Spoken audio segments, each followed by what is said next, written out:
significant and lasting contribution to the world of innovation. In the words of the Edison Awards team, Dr. Crow has redefined the role of public research universities, driving global innovation through visionary leadership. Under his guidance, ASU has become a powerhouse. This is my favorite part of the award.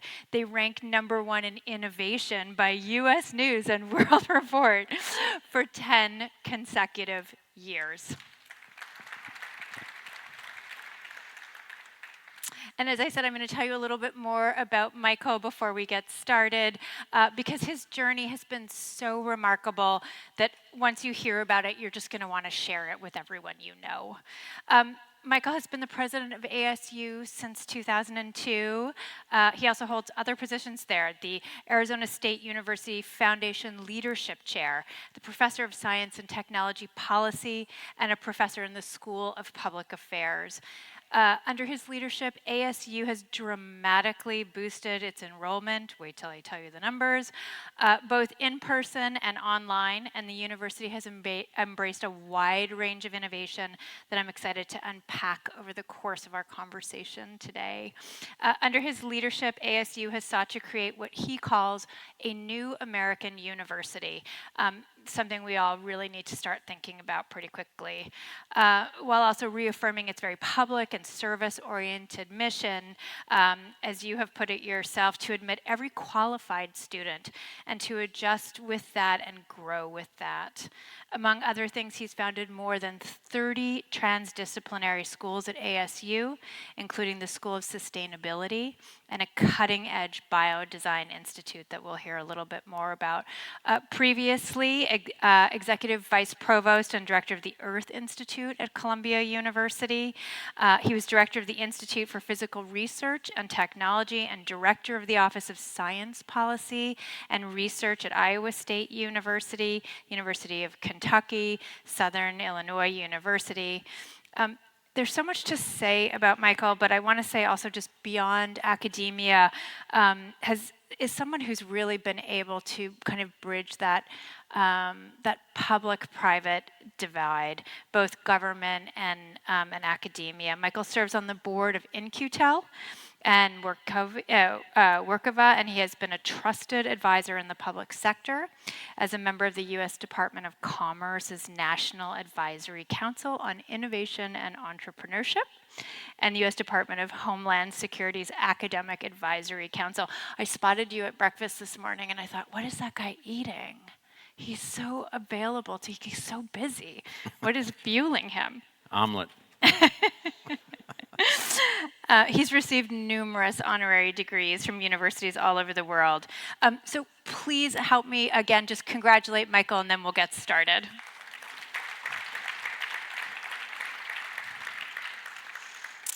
We have so much to discuss. We're going to talk about ASU, about this important moment for higher education, public service, and leadership. So let's get to it.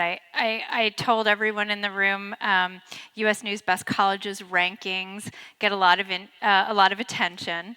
There's one category that ASU has just simply dominated for the last decade under Michael's tenure, and what's interesting about this particular slice for our rankings is that it's based entirely on a survey of your peers.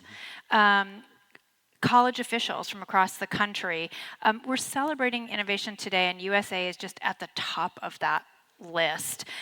What do you say to so many leaders in higher education right now who say ASU is the most forward-looking institution out there? How did you manage to pull that off? Well, I think Dafna, the story here in the United States is really an important one, and that is, it's always funny. People think that it's time to relax, or count our blessings, which we always need to do, or count our chickens, which we need to do occasionally. Going to all the different phrases, but it's definitely never time to rest and never time to stop. I mean, we've had incomplete evolution in higher education in the United States for probably we slowed down evolving about 40 or 50 years ago. We overly rely on the old British model where selectivity becomes the coin of the realm. How many applied?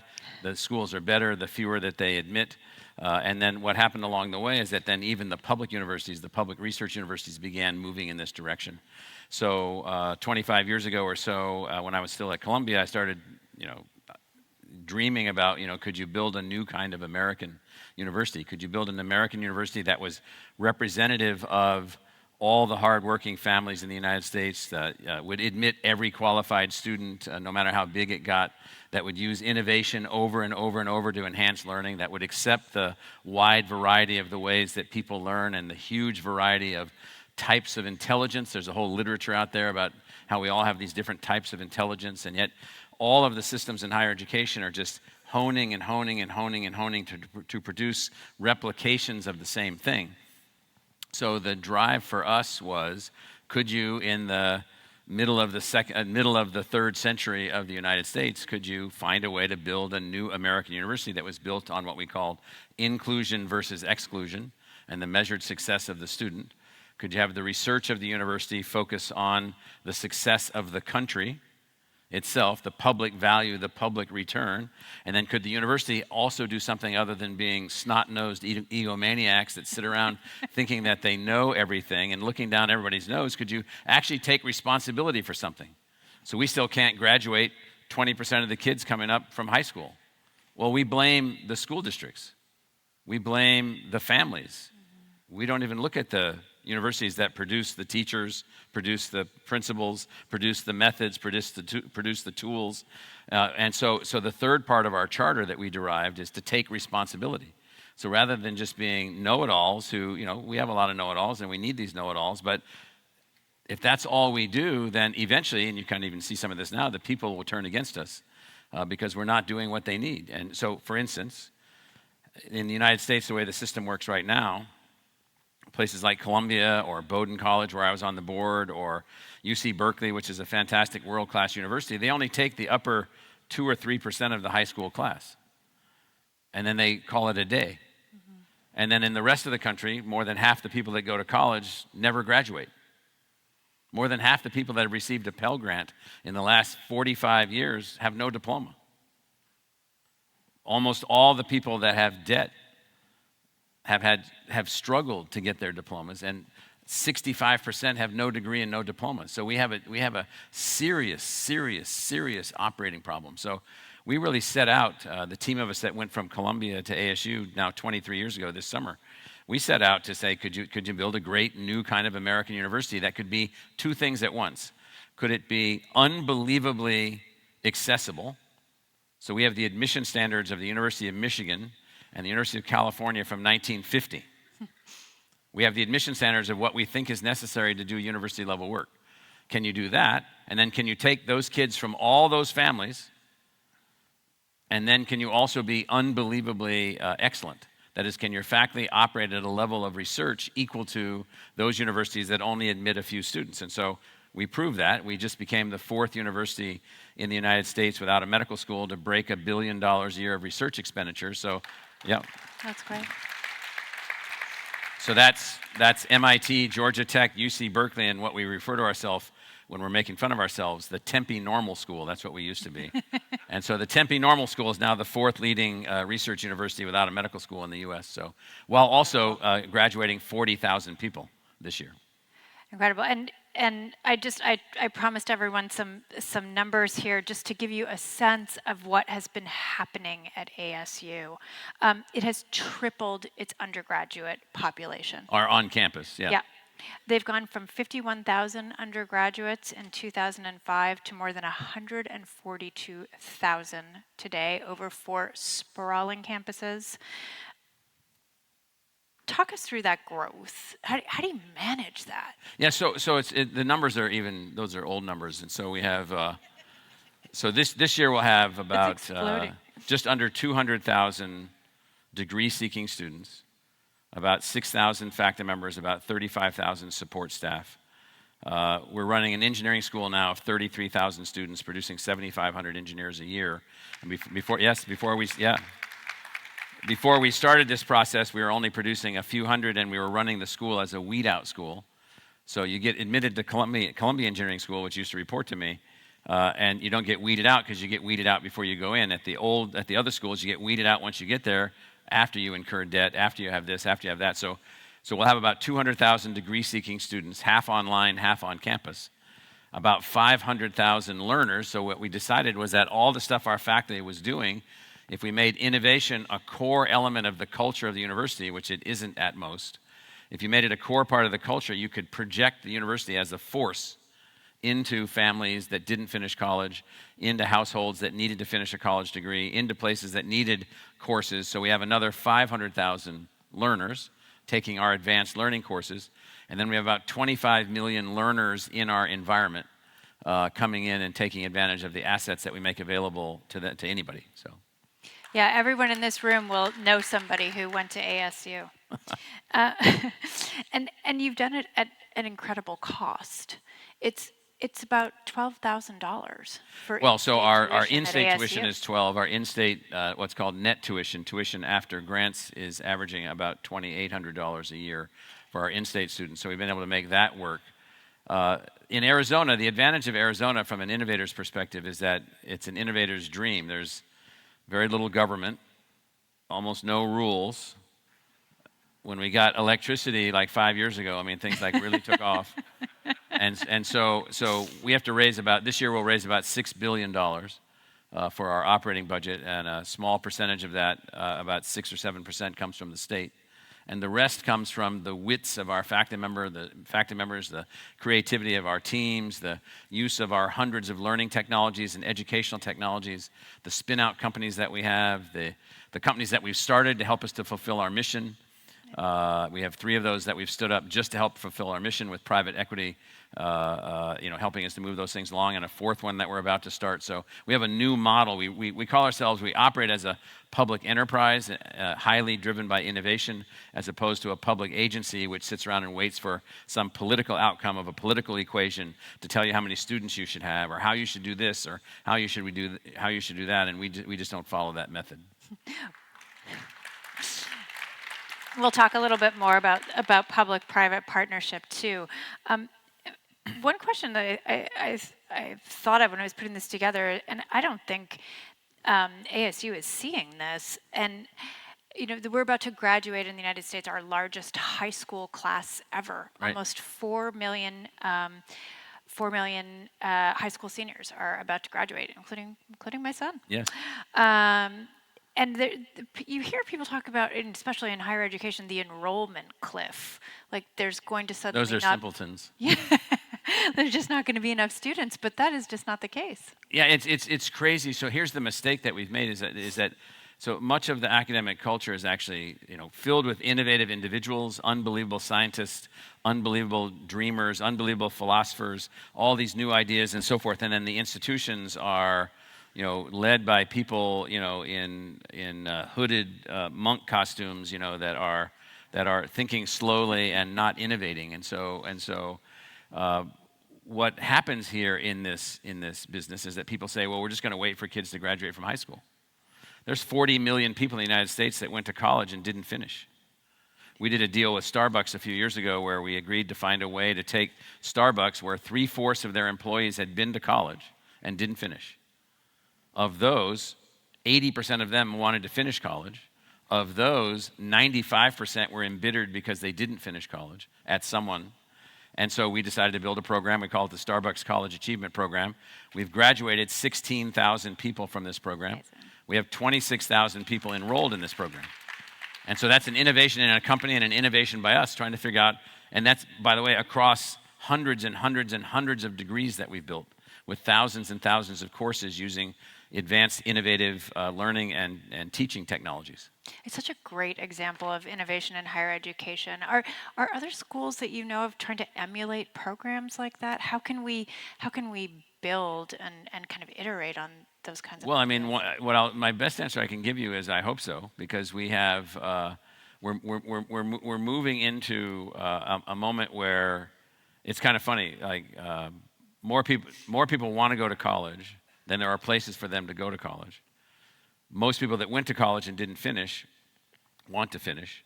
most people realize at some point in their life they wish they'd studied a little more of this or a little more of that, and so could they pick up some courses? And in our system as we run it, if you got pregnant at 16 in high school, I'll give you this as an example. So there's this woman that I talked to a couple years ago.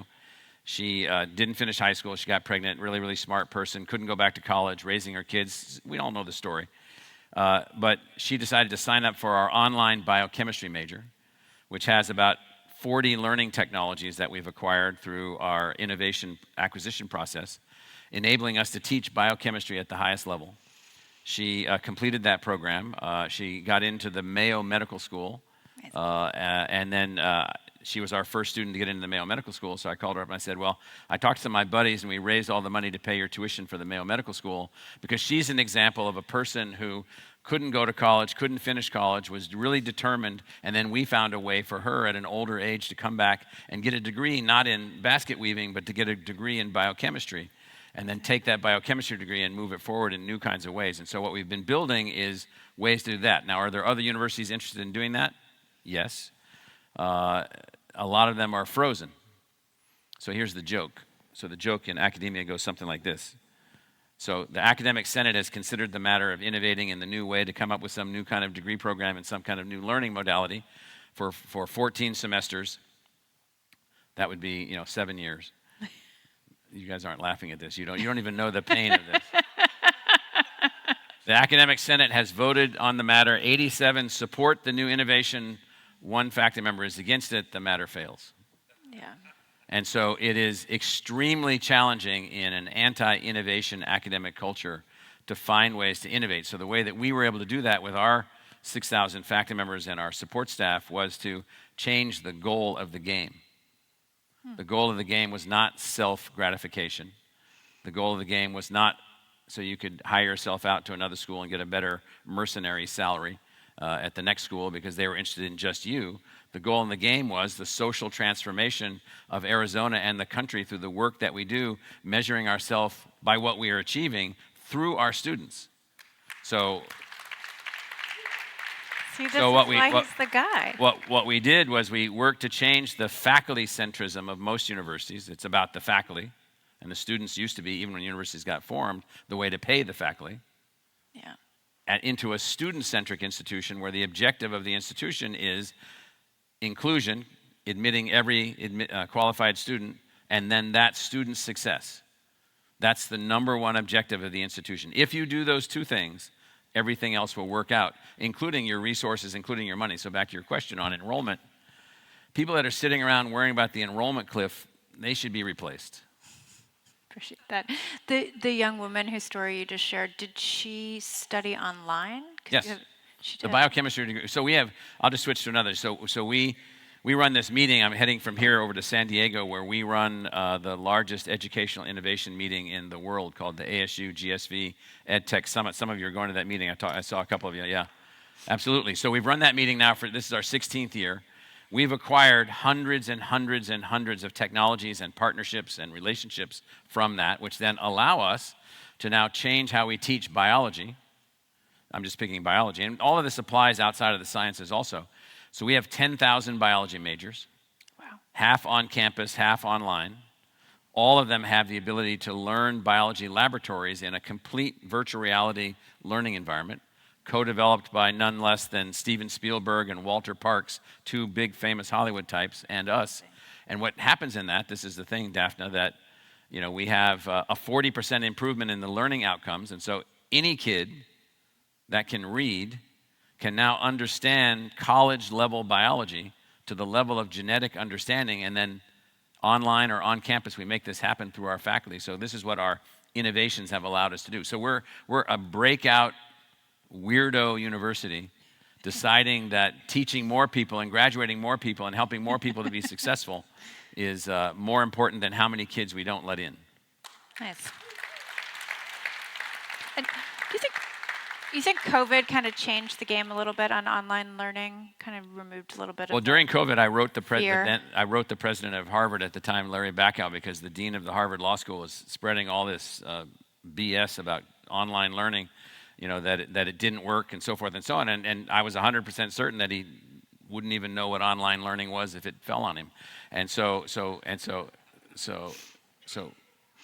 what we had in COVID was an opportunity for some colleges to accelerate their online activities, some colleges to advance in new ways. And for us, COVID was our, we call it sort of a 4-year window. It was from the spring of 2020 to the spring of 24, the most intensive period of innovation that we've ever been through. Wow. Across many, many, many dimensions, organizationally, technologically, AI tools, AI systems, new ways of teaching and learning, Zoom technologies, super Zoom technologies, building whole new degree programs, hundreds of degree programs, thousands of courses, all during AI. Amazing. So one of the things you mentioned the great Starbucks program, which I loved, but I kind of want to tie that again to a little bit of that, your lifelong commitment to public and private sector leadership and partnership, which has changed the game at ASU, serving on critical government and private boards while steering a public university. And you've somehow avoided having to sacrifice one for the other, which is impressive. You talked recently about how this is an unbelievable moment for universities to step up and say, how can we be of greater service? What do you mean by that? Yeah, so what's happened with the universities is that we often, because of the nature of the PhD process and the PhD training process, including the process that I went through, it's a narrowing process. And so it's blinders for most people, and you stay focused. And so about half the energy goes into reductionistic views of understanding nature. Some goes into whole new ways of conceptualizing new philosophies. And so what it means then is that we can, if we're not careful, lose touch with reality. We can, if we're not careful, begin using language and terminology and theories and so forth that no one can understand. And then we lose everybody along the way. So we've not lost everybody, but we've lost a lot of people along the way. People, they don't understand what the universities do. They don't understand what we're doing. They see people acting out at some universities, and they say, well, they must all be crazy. And so we have done a poor job staying connected also to the success of the United States. So here's the sad thing that's happened, and I've written about 7 or 8 books. I'm working on another one. I'm looking at the floor panels here. So if you take that panel over there, and you put almost everybody in this room, people that are in the upper third of incomes over there, and the middle third here, and the bottom third here, you can do that with any population. Here's the terrible, terrible thing that the universities have contributed to. That upper third is the most wonderful group of human beings from an economic, health, and well-being outcome that humans have ever seen occur.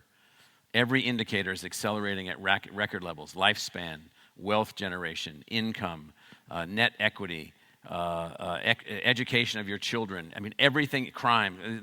So that country over there, a third of the United States, 112 million people, 113 million people, that country has the same set of indicators as Switzerland.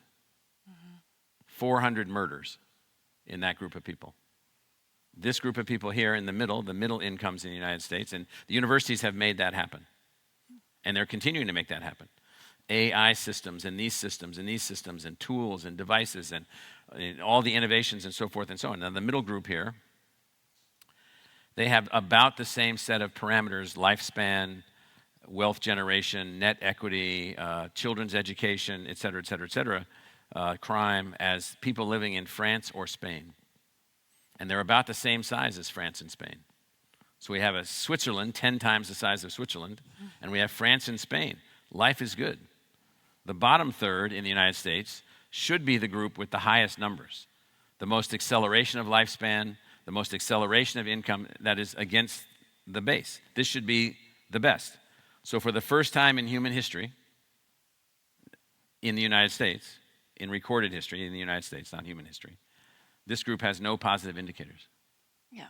Lifespan is going down. Income is going down. Well-being is going down. Crime is going up dramatically. That's actually never happened before. So what's happened is that the universities, which have contributed immensely to that, have not found a way to contribute as immensely to this. So we have, for instance, healthcare in the United States costs twice as much in the United States as any of the other industrialized countries per capita, and we don't rank in the top 25 in outcomes. In that group, we're number 1. Yeah. In that group, we're number 5. In this group, we're not in the top 90 countries. 113 million people in the United States living with technological solutions that they have no access to. And some people in this room may be saying, well, that's their fault. Hardly their fault. It's not their fault. We haven't been, as universities, thinking more comprehensively. What we're thinking about is the kids of those people and a few of these kids. So the college graduation rate in this bottom third, the percentage that finished college is about 5%. The percentage in that group up there that doesn't finish college. In the whole population, I'm talking about the entire group. I mean, that's like 85% college graduates. And so we've created a system in which we haven't been consistently thinking about how to create forward movement across the entirety of the economy. How do we change that dynamic? We have to change that dynamic by making certain that we do not maintain rigid, fixed institutions which are prized for being selective only. We have to make certain that if you're down here and you'd like to advance your family income, you have a way to go to college when you're 40 years old. You have to have a way down here, like in Phoenix right now, we have massive investment in new semiconductor manufacturing with TSMC building 3 foundries for $100 billion, and they're going to need thousands of people to work there. How can anybody that's working down here get trained up to get a job like that? And so it's about having ubiquitous, what we call universal learning, access to universal learning. So in the Declaration of Independence, almost 250 years old next year, and in the Constitution of the United States, there are these inalienable rights or unalienable rights: life, liberty, pursuit of happiness, and property. We should add learning as the 5th of those. We should add that and make sure that everyone has access to learning so that the economy can be unbelievably successful, as can the country. I love that. You haven't shied away from meeting the moment, and the moment right now is uncertainty in higher education. Let's assess and reflect that. Some of your fellow university presidents, you too, are grappling with the prospect of losing hundreds of millions of dollars in federal funding, much of which is committed to research and technology, in health and sciences, frankly, in American innovation. Some are working on projects that are specifically designed with our national security in mind. Your colleague, the president of Princeton, a school that was home to the Manhattan Project, said earlier this week that a very constructive partnership that's existed for about 70 years now between American universities and the American government is in danger. He called on universities to stand shoulder to shoulder as we go forward. What's at stake here? Losing funding. People sort of see this as maybe it's a culture thing, maybe it's a battle thing, but what's at stake? A couple of things. So ASU was elected 2 years ago to the AAU, the Association of American Universities, which is the 65 highest performing research universities in the country. And so we had been mathematically qualified for a while, and then finally got in after people, I think, understood our model a little bit better. So we're at the table with all these folks. And it is the case that there's a strange thing going on now. So there's an invisible hand that isn't as clearly understood as perhaps it should be, and that is, a couple weeks ago I was in Houston giving a talk, and I pulled out my iPhone and I reminded everyone that Steve Jobs is a genius, but he didn't do any of the basic science that led to this, the 40,000 basic science papers across about 80 different fields. He wasn't involved in the patents that came from universities or the patents that came from companies that were based on academic science that enabled the patents to be done across about 15 core technologies that make up this machine. And so what's happened is that we've had 75 years after World War II, 80 years after World War II, where the experience of World War II, which was we used American science ingenuity to basically build things that had only been conceptually even possible. And in 80 years of that continuing at a very large scale, and now it's being disrupted a little bit more than a little bit. I mean, we've had $200 million of projects cut in the last 45 days, including a $92 million project yesterday. That was a part of a $200 million project to build the most advanced laser X-ray system on the planet for basic fundamental science to beat the Chinese that are also involved in the same race that we're in, and it was canceled for no reason whatsoever. Just we're not in the funding business anymore. And so we're like, okay, you might have talked to us first. I mean, you might have wanted to read what we're doing. And so not understanding really what all of that means, here's what's at risk. The universities have three roles that are somewhat in conflict with each other. They are supposed to be the bastions for freedom of speech beyond all others in the universe, and that's very complicated for a place like ours to maintain, but we do a good time doing that. They're supposed to be the place where every idea imaginable is stored and synthesized and analyzed and advanced across hundreds and hundreds and hundreds of subjects. And they're supposed to be the place where you go to for the top scientists and top engineers who are capable of inventing things and understanding things that don't even exist, like the brand new element 116 that was discovered just within the last few weeks at the Lawrence Berkeley lab at the University of California, Berkeley campus. It just so happens that new element has the capacity to perform functions which eliminate the need to store nuclear waste, small things like that, or just over at another lab just a few miles away in Livermore, California, also run by the University of California. Oh, by the way, that the National Ignition Facility has created a way in which they've proved for the first time a fusion reaction, that is the recreation of a small star on the Earth, combusting, doing what stars do, in which more energy was produced than it took the energy to create the star to occur. Oh, by the way, so then now we have a path to fusion energy, which would change the entire trajectory of the species. And so you've got these things going on, but that has then gotten confused with the fact that in moments of social complexity and so forth, you've got the universities where lots of things are going on. And so one has to be extremely careful to not throw the baby out with the bathwater. And the baby's out right now. The baby's out of the bathtub. Bathwater's done, been gone. And we got to find a way for the baby to figure out how we're going to advance science and technology in the way that we've been able to. And then let me also just say is that, I've been to, 50 Chinese universities. I've been to 25 Russian universities. I was just in India a few weeks ago visiting universities and visiting others there. I've been all over the world, 75, 80 countries looking at universities at all these places. We have the most significant set of academic, creative individuals that our species has ever organized. And it is responsible for many, many, many of the things that we now see as just our regular life. But people can't see it, just like they think that this was like a guy in California thought this up. And then he just he wished it from a machine. And then it all came together. I mean, I'll ask any of you, how do you get 12 billion transistors on the chip that's in this machine? You might have to understand something about what some academics do along the way. And so we got to be careful not to throw that out. I guess that's a perfect explanation of sort of how we got here. Yeah. Now, how do we get out of this? What we have to get out of this is, what I'm saying to my colleague university presidents is, start talking more about American exceptionalism, start talking more about the success of the United States, start talking more about the fact that, we want to see this bottom third of the population be successful.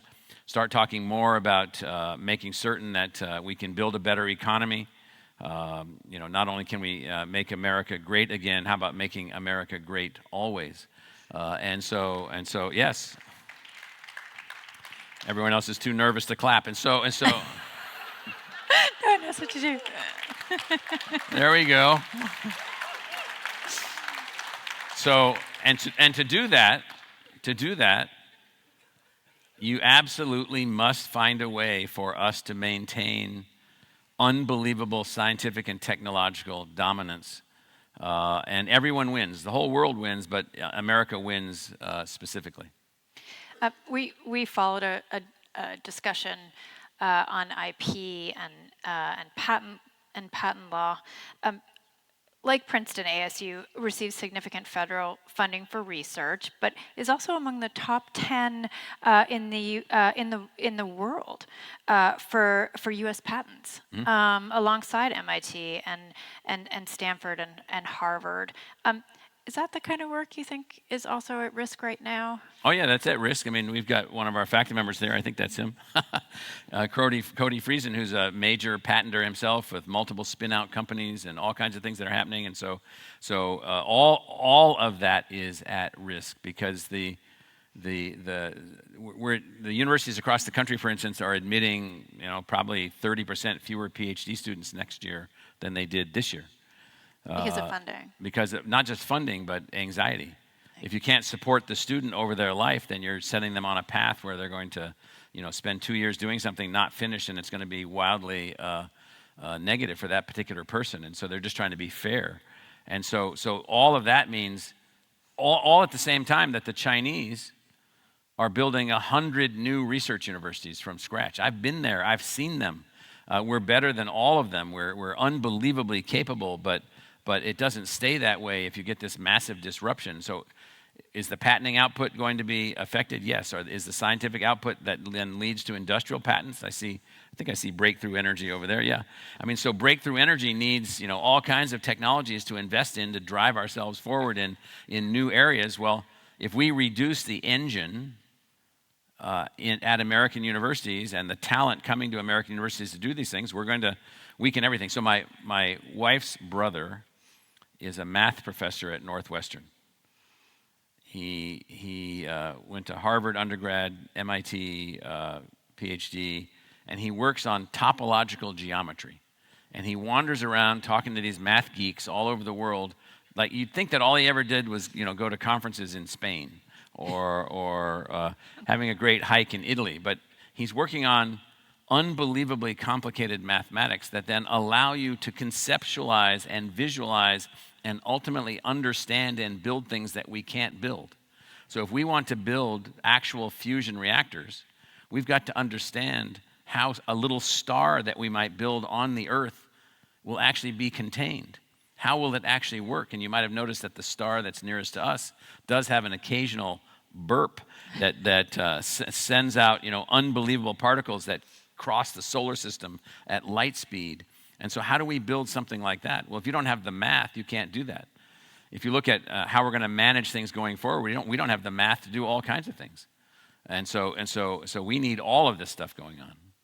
Help me answer this question, which I'm sure you get a lot. ASU's endowment reached almost $1.6 billion at the end of 2024. That's a small endowment, yes. Small endowment. We need money now. Yeah, right. So that's the question, is people will say, schools are rich, why do they need federal funds?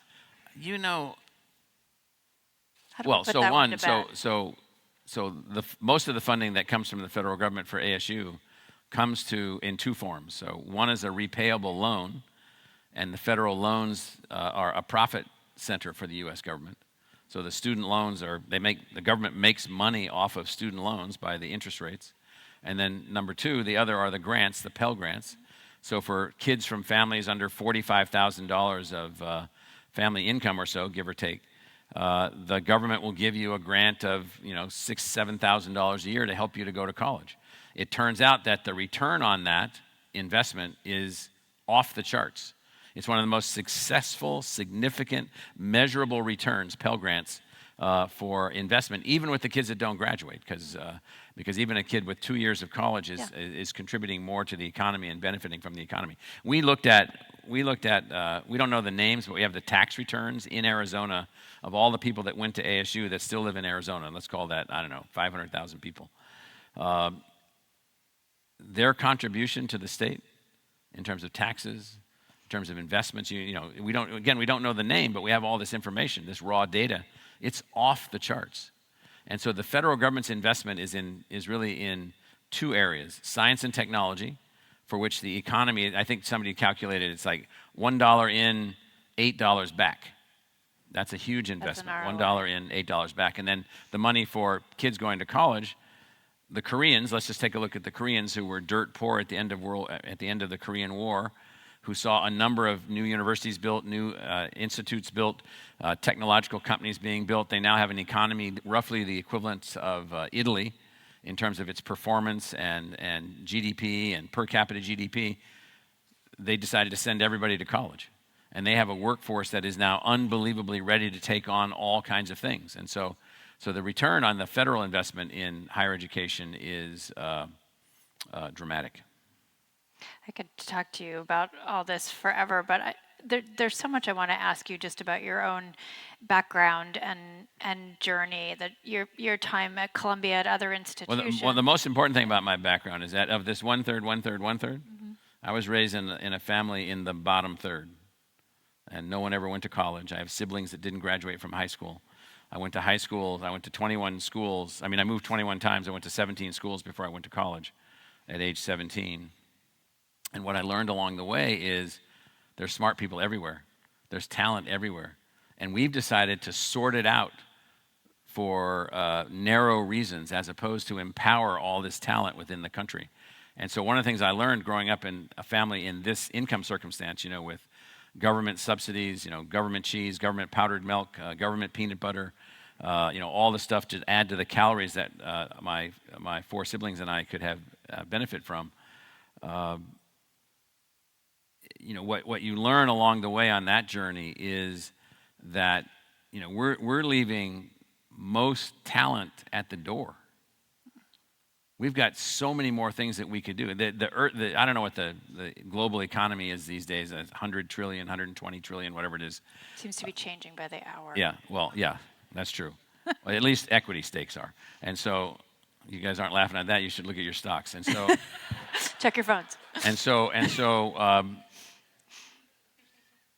why is it only 120 trillion? Why isn't it 800 trillion? What I mean is, if we had more people empowered and could grow the economy in many ways, we could do that through talent development, and we just don't. We still are of the view that there's a few smart people. That's actually not true. Most people are smart. Lots of smart people are not well educated. And how do we take on that challenge? That's really what we have to innovate toward. It's actually the perfect answer to the question, which was just talk a little bit about some of those experiences in your life that had an impact on you and led you down this path. Well, a weird thing. So I'm probably older than 98% of the people in this room. And so 1968, I'm living with my dad and my siblings at the Patuxent River Naval Air Station in southern Maryland, and I'm working on my Eagle Scout project in the fall of 68. And we decide, this other kid and I, Randy and I, we decide we're going to raise enough food for one family for 1 year. So we spend months and months and months doing this, and on December 24th, 1968, now remember, 68, King is killed, Kennedy is killed, the Democratic demonstrations, people we had neighbors whose fathers had been killed in Vietnam, and the war is going on, everything's happening. And so we're raising this food, and then on December 24th, we're going to deliver it to this family. So we get the name of a family from the St. Mary's County, Maryland Welfare Department, and so we go on this road and then down onto a dirt road, and then all of a sudden we're on a 2-lane road. 2 tracks in the dirt going through the grass. We get back to this house in the woods, and it's a tar paper shack with a dirt floor and an outhouse. December 24th, 1968. 6 people are in this family. We deliver the food. They're wildly excited. It's unbelievably, happy time, and so forth and so on. Now, we then go back to our government project where we live, where we were ultra wealthy by comparison, and we lived in government housing and lived on government food. And my dad, who was always getting into hock so he could never answer the door, he had bought this fantastic color television. And that very night, just as we got back, we saw Apollo 8 circle the moon. And like a switch went off in my head. I said, there's something messed up. Now, I'm only 12, 13 years. I'm 13 years old at the time. I said, there's just something weird. How can we be circling the moon and these guys are living in a tar paper shack with a dirt floor? There's something really, really wrong. And so I didn't really know what it was at 13, but by 17, I was in college trying to major in 5 things, which they thought I was insane. So I ended up with 2 majors and 3 minors. And then since then, it's been all about how do we figure out how to make science and technology make the world a better place. And then I met this guy along the way, this professor that read my dissertation. He was at Yale and I was at Syracuse, named Dick Nelson. He just passed away, rest his soul. So he reads my dissertation, and I had read every word he'd ever written, including his book called The Moon and the Ghetto. How is it that we can go to the moon and we still have ghettos? And so this became a thing. This just became a thing for me. And that fall of 1968, with all this stuff going on, I just said, there's something messed up. We've got to figure out how to make this science and technology stuff more impactful for more people. Was he your mentor? There are other mentors? Oh, I had mentors, many. I had people along the way that were unbelievably generous, guys who had been bomber pilots in World War II. And for whatever reason, I got started in stuff younger. So like the guys I was talking to were all born between 1910 and 1920.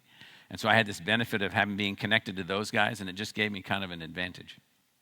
And a philosophy and leadership from any of them that you've embraced? Philosophy of leadership and mentorship and education and helping people, and then also a philosophy of don't try to know one or two things. So I tell people I'm a B student in 50 subjects. I'm an A student in 3 subjects.